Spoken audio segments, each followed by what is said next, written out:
Welcome, Riddell Sports. I am Dan, and we're going to talk Yankees, Tigers, and Sunday Night Baseball.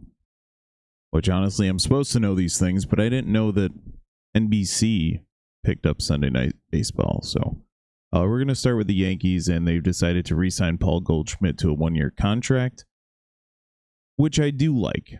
I personally get back here. I follow the Yankees, and I do like it. Whether or not it's the biggest move or the best move is irrelevant. He's a top-class defensive first baseman. He had a pretty solid year last year.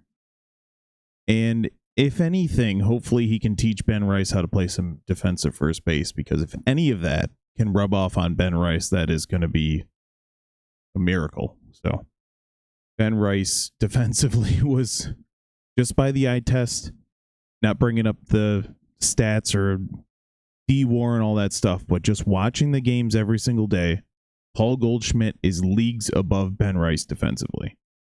So now what does this say? So perhaps now if it's May, which it's Aaron Boone, so who knows what the hell he's going to do. But if it's May, Ben Rice starts most every day against lefties. I almost call him Tyler Wells. Austin Wells is the odd man out. You have Ben Rice at first and Austin Wells at catcher against righties, and Goldschmidt at first and Ben Rice at catcher against lefties. Ben Rice hits way better. I personally like Austin Wells. He's got a sweet mustache. Guy shows up. He has some power. Great defensively. But if we're talking, if we need to put runs on the board, Austin Wells has to be the odd man out against lefties. And I'm fine with that. So Goldschmidt last year, let me just make sure that's in. Goldschmidt last year had a decent season. He started off, he was hitting out of this world. Base hit, base hit, base hit. And the damn Michael K. I love Michael K. But he's talking about Goldschmidt needs to hit more home runs. No, he doesn't. Everyone doesn't need to be a home run hitter. If Goldschmidt hits 274 next year with 134 hits, we'll be very happy. Every single person doesn't need to hit home runs. Tell that to Anthony Volpe. Tell that to Jazz Chisholm. We need some base hitters. We have plenty of home run hitters. How about you skip that? Good Lord. Just a peek at Ben Rice, who had a phenomenal year last year as well. 119 hits, 26 homers, 255. And everything, it seemed like he was the most unlucky man in sports, because he would tattoo the ball and it would just be right at him. Now, ideally, we get Stanton out of there, and then all three of these guys play every day. But what do I know? And seeing Austin Wells, he had 21 homers. He went on a hot home run streak, but his batting average was in the dumps. His catching defensively, he's quite good. So you don't want to lose him every day. That's why he plays against righties. It's probably, just throwing a number out there, it's probably 75% right-handed starting pitchers to 25 lefties. So he'll be still playing most days, and you want to give him a break from behind the plate anyways. So whatever.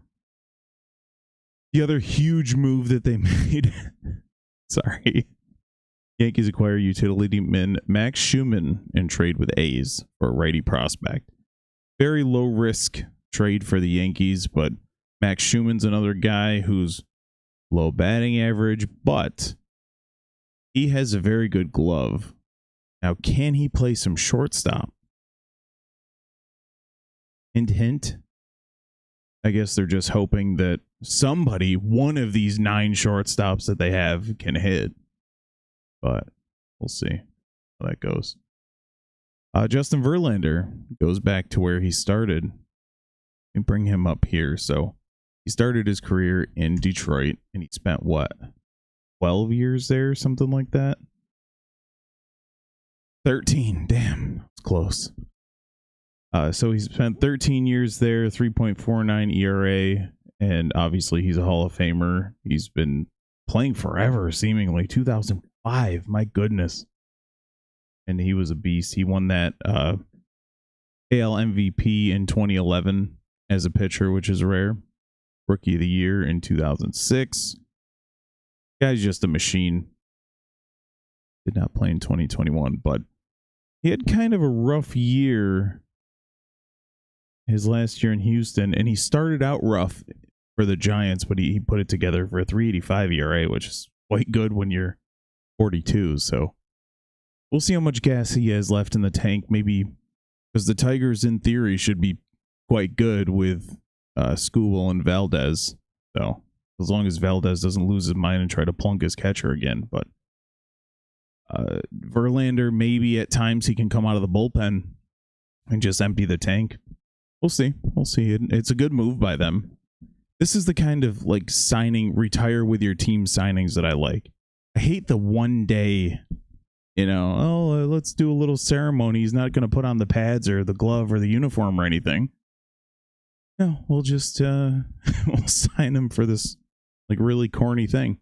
But no, he's signing a 1-year deal. Hopefully, he can retire on his own terms and all that stuff. He's a hell of a pitcher, and basically my whole adult life he's been in the bigs. So congrats to Verlander. Hopefully he has another good season. 3.32 career ERA and 266 wins.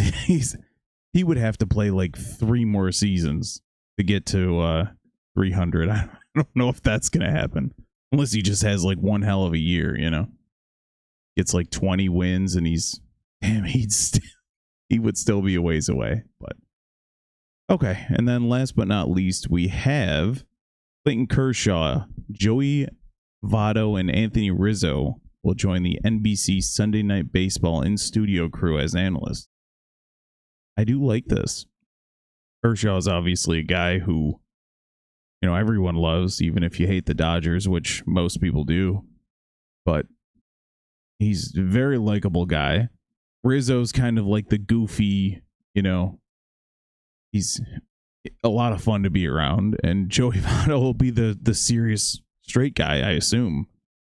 But yeah, that's a really good crew. I guess you have to have Peacock for this. I don't know, NBC or Peacock if you have regular cable still. So all right, that'll do it for us. I'm going to come back and talk Philadelphia Eagles. I'm going to talk NHL Olympics, which is on right now in the background. And then the boys will be back on Sunday, where we're going to talk about the